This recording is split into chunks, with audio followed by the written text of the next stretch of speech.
student scholars in association with Goa Headmasters Association.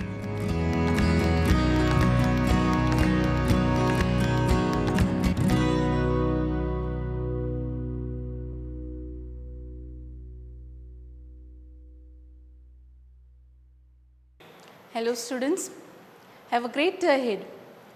Welcome to the history class Emergence of Nationalism in India Part 2. In the last class we learned about emergence of nationalism, their meaning, formation of Indian National Congress, Queen's Proclamation, era of moderates, era of extremists, Gandhian era and Khilafat question.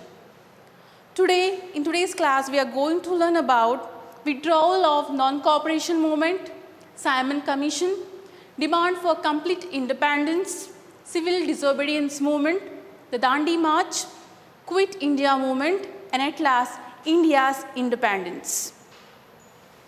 Now, first let us learn about withdrawal of non-cooperation movement. The incident happened like this. The people were very furious because the Britishers were taking one after the one policy which were against the Indians. So the Indians decided to have a protest, and for a protest they were marching towards in the market. When the Britishers saw this, the police opened fire on unarmed crowd at Chaure Chaura in the district of Gorakhpur in Uttar Pradesh. This was in February 1922. So people became more angry, they became more violent, and they said, wait, let us teach them a lesson. And people set police station on fire, wherein 22 policemen along with the British officer were burnt alive. Soon the Gandhiji came to know that the movement is going towards the violent method. So during that time, he called off the movement. He decided to stop the movement at right point. And that's how you have the withdrawal of non-cooperation movement. After this, some Congress leaders wanted to take part in the election, and which was formed by the provincial legislature formed by the Government of India Act 1919. According to them, non-violence and satyagraha were not only the methods. They felt that if we find the peaceful methods towards our attainment of Swaraj, we won't get the Swaraj, we won't get independence. For that reason, we need to fight for it. We have to struggle for it. And they decided they have to oppose the government first. They have to be the part of the government first, and when they will be the part of the government, then automatically they will come to know the policies framed by the Britishers.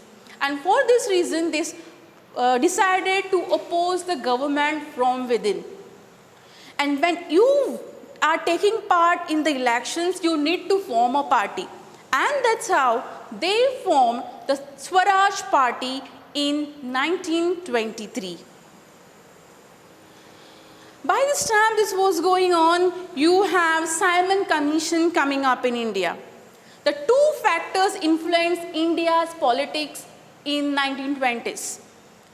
British government appointed a commission under Sir John Simon in 1927. And second factor was impact of economic depression. Now due to this economic depression, there was place in the agricultural prices. The prices of agricultural reduced. And because of this decline in the agricultural prices, the farmers were not able to pay the taxes. Farmers had no money with them. And because of these two factors, it had a great impact on India. Then when the commission came in India, they were greeted as Simon Go Back, because in Simon Commission, there was no Indian member. All were Britishers. Because of that reason, when they entered in India, they were greeted with this slogan, Simon Go Back. After that, there were many processions took place. And in that procession, A famous personality, Lala Rajpat Rai, was lathi charged by police. And with this injury, he breathed his last that day. Lalaji was regarded as the symbol of power. He was a great personality to India. And that's why Gandhiji remarked him, as long as the sun shines in the Indian sky, persons like Lalaji will not die. It was a great loss for the Indians during that time. Since there was a great loss for the Indians, the different leaders wanted to take revenge of Lalaji's death. They wanted to kill the British officer, and one among them was Bhagat Singh. He was from Punjab. He was the member of Hindustan Socialist Republican Association.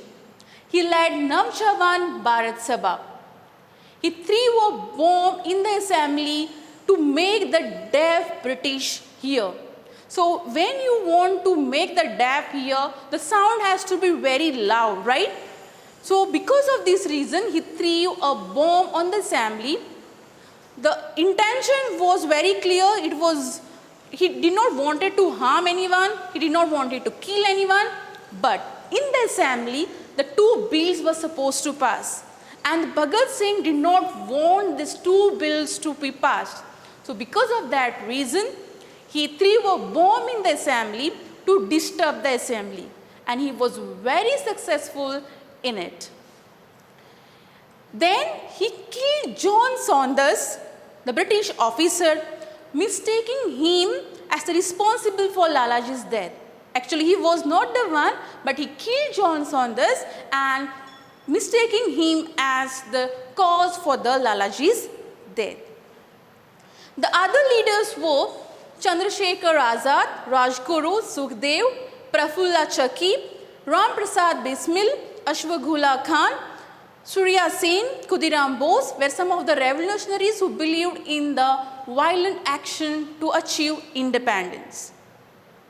Some of the human revolutionaries were Kalpana Datta, Bina Das, Pritilata Vadeyar, Sunidhi Chaudhary and Shanti Ghosh. Among all this, Madam Bikaji Kama was a great freedom fighter who first unflagged our Indian flag in Germany. Now in 1929 at Lahore session, Indian National Congress Party held its annual session. Every year they have a session, and during this time it was very important because the leadership was supposed to be passed from Pandit Motilal Nehru to Pandit Jawaharlal Nehru, from father to son. And during that time, they demanded a complete Swaraj, that is Purna Swaraj. Now they decided to have Independence Day on 26 January 1930 to prepare people to fight against the Britishers. They wanted a complete independence, and they decided to be 26 January 1930 as the Independence Day. They also passed a resolution for civil disobedience movement. Now this non-cooperation movement failed because to achieve two objectives. One was restitution of Turkish Caliphate, where the Treaty of Service was imposed on them, and they were not able to re-establish it. Second was attainment of Swaraj, that is your Purna Swaraj, complete independence. But this movement gained more popularity, and at the same time more number of people were arrested. Now let us learn about civil disobedience movement. While non-cooperation movement believed in non-cooperating with the Britishers, while civil disobedience movement aimed to paralyze the British activities by following illegal activities. They did not want it to be like non-cooperation movement. They wanted to follow little illegal activities. And for this, Gandhiji told them, I am going to put forward some important demands. you fulfill my demands, otherwise I am going to adopt my method. So he put forward certain demands such as abolition of salt tax, prohibition of liquor, to allow to manufacture of salt. Gandhiji's demands, all these demands were rejected by the British, and for that reason Gandhiji started with the civil disobedience movement. British had, now salt is a common essential commodity which is used by everybody, rich, poor, Hindu, Muslim, upper caste, lower caste, Brahmin, Kshatriya, Shudra, everyone. So because of that reason, Gandhiji wanted to break that salt tax. For that reason, he had a Dandi March. Okay? Why it is called as Dandi March? Because Gandhiji travelled from Sabarmati Ashram to Dandi March to break the Salt Act. He started it on 12th March 1930 and he reached on 5th April 1930 where he picked the salt and broke the Salt Act. In this movement, women also participated in large number. Now for this movement, British did not keep quiet. They have to react and they will react because for every action has a reaction, every time they react. So during this time also they reacted and arrested many people. They banned meetings, processions, lathi charge, and there was firing also where many people were wounded. On 4th May 1930, Gandhiji was arrested and salt making, salt peddling, banning of processions, meetings, all were the call of the day. And during this time, since Gandhiji was arrested, Muslim people and Hindu people came together and started working upon it. And you have Abbas Tyabji and Abdul Ghaffar Khan who joined the movement. They organized the volunteers corps called Khudai Khidmat Gars in northwest India. It was a non-violent movement. Khudai Khidmat Gars means service to God. It was a non-violent movement just established because they wanted to oppose the Britishers. Next we have reference to Chitgaon Armories. It was a revolutionary under Surya Sen. Now Chitgaon Armories was formed again to oppose Britishers. Now Armories is a place where the weapons are kept. It was raided, the Chitgaon Armories, it was raided, it was in Bengal and their weapons were looted. Now here women, men, young children, students, everybody started taking part in the movement. And here you have 10,000 people who were killed during this time. Now Gandhiji came to know that the movement is taking a violent step. So because of that reason, Gandhiji decided to call off civil disobedience movement and decided to enter a pact with Lord Irwin on 5th March 1931. Now pact means an agreement between the individuals or the parties. So he entered with a pact with Lord Irwin on 5th March 1931. Gandhiji was invited to participate in a round table conference at London. Gandhiji attended second round table conference and with that he returned with full disappointment of resuming civil disobedience movement. After this also, Gandhiji and many other Congress leaders were arrested again in January 1932. And during this time, British declared that Indian National Congress was an illegal organization. The organization which was ruling all the time, now the Britishers declared it as an illegal organization. But it was during this time that the movement gained more popularity and at the same time more number of people were arrested. So this was a great setback to Indians. The year 1928 to 1934 made a great change in the Congress. The Congress leaders, they saw that there was a greater unity, that all the people are coming together. Now the unity means it is a symbol of victory. They started with the self-confidence among them. People had a self-confidence among them. They had a pride among them. They had that zeal in them. Yes, we are going to fight for our nation. We are going to achieve independence. So now with that zeal, people started working more and more and more. The result of the civil disobedience movement and Round Table Conference was passing of Government Act 1935, which recognized the principles of election. Now people could enjoy the part of election. The next thing happened is that in March 1942, British Prime Minister sent Sir Stafford Cripps in India. Now why the Stafford Cripps was sent in India? Now Britishers felt that the Indians are becoming more strong and they have learned the power how to fight against. So let us take their help in the Second World War. In order to seek their support in the Second World War, in 1942, British Prime Minister sent Sir Stafford Cripps in India. The Cripps mission suggested, point number 1, a dominion status for the Indians. Point 2, the formation of Constituent Assembly after the war. They can form the Constituent Assembly but only after the Second World War.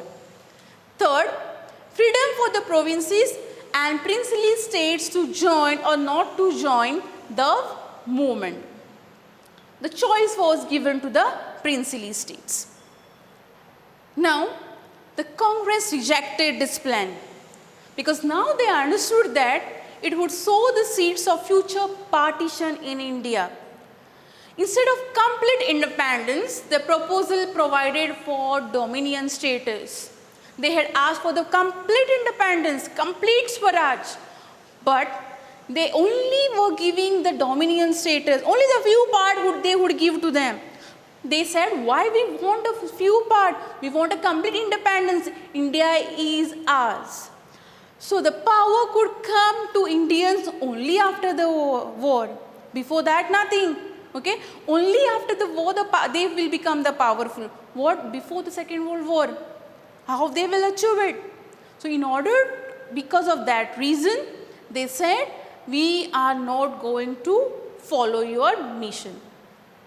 And during that time, Gandhiji said that as a post-dated check on a sinking bank, the Cripps mission was a post-dated check on a sinking bank.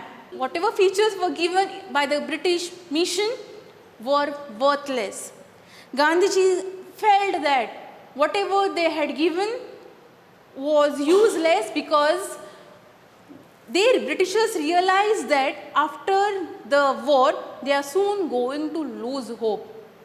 They are not going to win. They have realized that Indians are becoming powerful and within no time the power will be in their hands. So because of that, the Gandhiji made this statement as a post-dated check on a sinking bank. The failure of Cripps mission. Now Gandhiji started with the campaigning of withdrawal of Great Britain from India. And for this reason, Congress passed a resolution demanding withdrawal of British power in India. On 8th August 1942, Quit India resolution was passed. And he told the people, if you want to fight for a nation, this is the time. This is the correct time you have to achieve it. The Britishers have already realized they are in fear that the Indians might take the power. And during this time, the Gandhiji gave the slogan, do or die. He told people, you are capable of it, you have to do it. If you don't do it, you are gone. So he told people and gave the slogan during this time, "Do or die." He urged people to be ready for the sacrifices. They have to leave their everything, whatever their personal life, whatever it is, and they have to fight only for the nation. Because this is the correct time, he believed that they have to fight to get independence. On 9th August, Gandhiji, Jawaharlal Nehru, Maulana Azad and other Congress leaders were arrested for one more time. Now, people understood that they have to take the leadership in their hand and they have to fight, because along with Gandhiji, many other leaders are arrested. So during this time, the people attacked the government properties, they looted the treasuries of the government, students boycotted the schools and colleges. In Satara and Mednipur, parallel government were set up to challenge the British authority.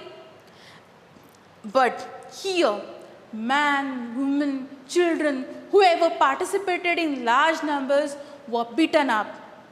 They were lathi charged, there was firing, and in that 90,000 people were arrested and hundreds of people were killed. This made the Indians even more angry against the Britishers.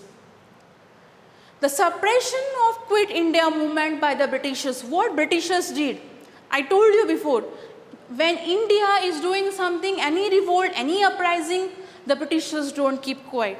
They react very soon. And during this time, demonstrators were fired, demonstrators had to suffer severe hardships, ban was imposed on the press.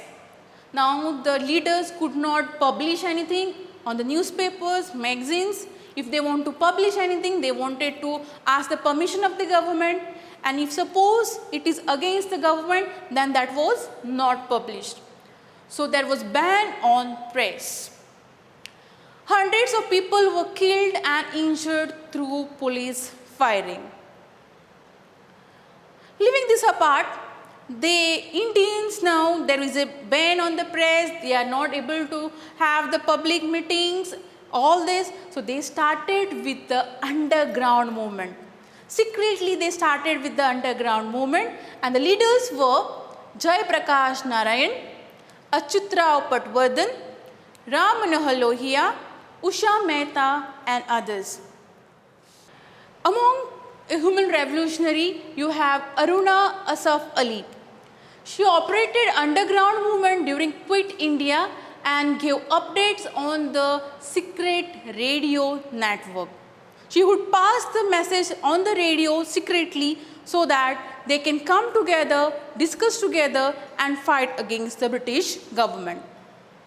They resorted to secretly operating radio stations. They destroyed the transport and communication system. Then you have in the picture Netaji Subhash Chandra Bose. He formed a forward bloc in 1939. He inspired people with the slogan, "Chalo Delhi," let us move to Delhi.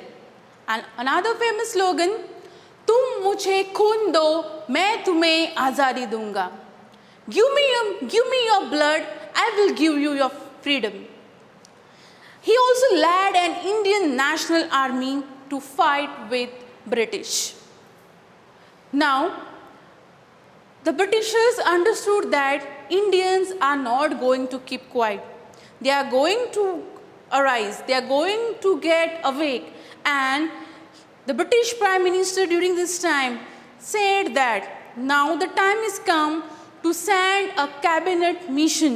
So the British Prime Minister Clement Attlee sent a cabinet mission in India.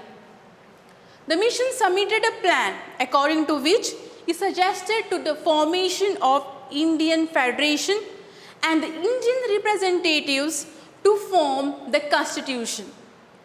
Now, in basic words, the Constitution means the book where the rules and regulations are written down. It is a governing body where rules are mentioned.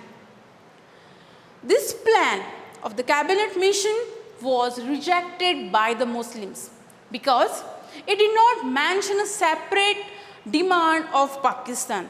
So they did not like this cabinet mission plan.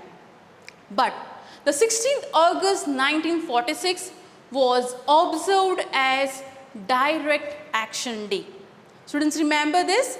On 16th August 1947, it was observed as Direct Action Day.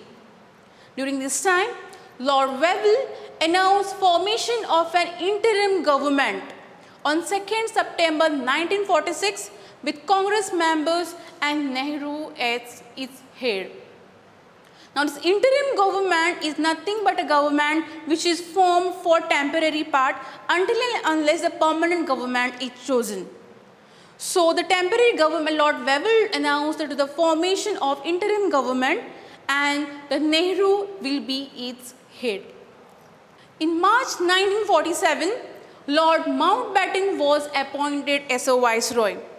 Lord Mountbatten had to play a very important role in this matter because the powers should be transferred from Britishers to Indians. So on 3rd June 1946, Mountbatten plan was announced by him which suggested independence to a divided nation. India would be divided into India and Pakistan. British Parliament passed the Indian Independence Act on July 1947, granting independence to a divided nation. So, on 14th August 1947, power was transferred to Indians from the Britishers. And Jawaharlal Nehru became the first Prime Minister of India. The first Prime Minister of India was Jawaharlal Nehru. The India gains independence. The most happiest part is the India getting independence. Now, the Union Jack was replaced with the Indian tricolor. The Indian tricolor flag, which symbolizes courage, strength, peace, truth, and growth of the land. That is our country, India. India became republic on 26 January 1950 when the Indian Constitution came into force. I already told you the meaning of the Constitution. I repeat again, it is a book, in the simple words, it is a book where the rules and regulations are written down. And the first president was Dr. Rajendra Prasad. With this, we Indians got a complete independence and Indians were very happy and they enjoyed that day the most. Students, this chapter is very important as far as your examination point of view. So study well, all the best. Thank you.